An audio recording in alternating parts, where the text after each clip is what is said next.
Hey everyone, welcome to one of my Goosebump reads, and this one's going to be Goosebumps Hall of Horrors, number 5, Don't Scream. Chapter 1. Yow! That's me, Jack Harmon, screaming my head off. I was on the school bus, heading home, howling in pain as usual. You would scream too, if Mick Owens had you in an arm lock. Mick shoved my arm up behind me till I heard my bones and muscles snap and pop. Yow! I repeated. Nothing new here. Big Mick and his friend Daryl, the Hammer, Oliver like to beat me up, tease me, and torture me on the bus every afternoon. Last week, our 6th grade English teacher, Miss Harris, had a long, serious talk in class about bullying. I guess Mick and Daryl were out that day. Otherwise, they would know that bullying is bad. Why do they do it? Because I'm smaller than them? Because I'm a skinny little guy who looks like a 3rd grader? Because I scream easily? No. These two super hulks like to get up in my face because it's fun. They think it's funny.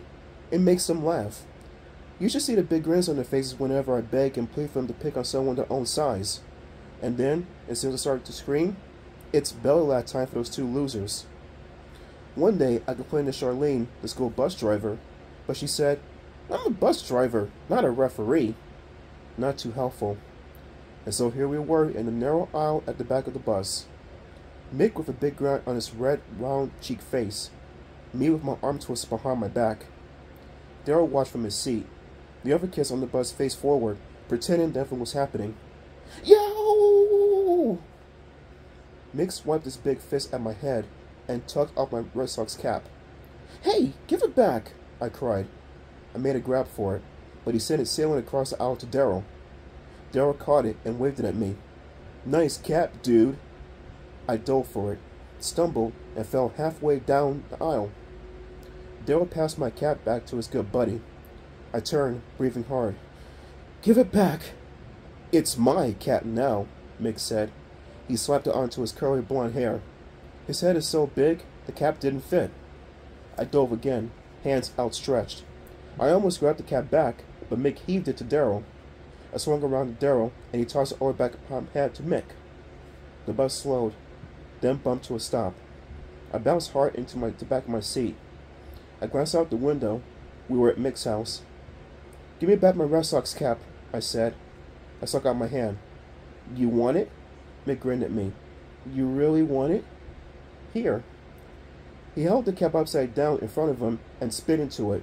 A big, white, sticky glob. "Here," he said. "You still want it?"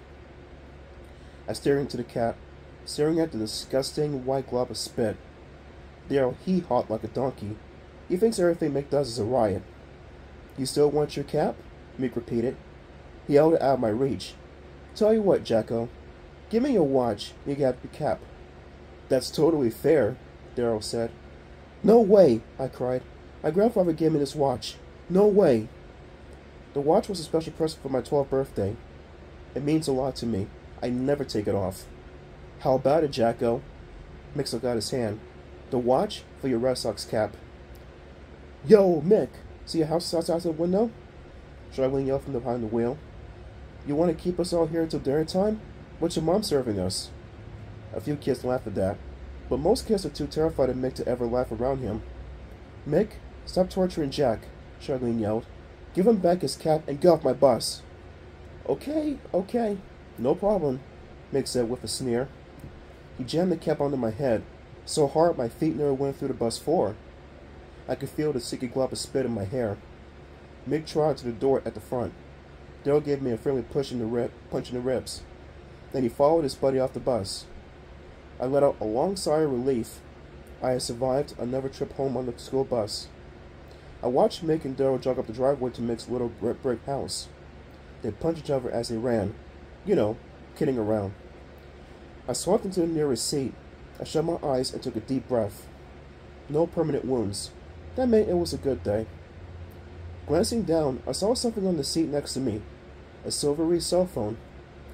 I hesitated for a moment, just staring at it. Then I reached over and picked up the phone. And that's when the nightmare began.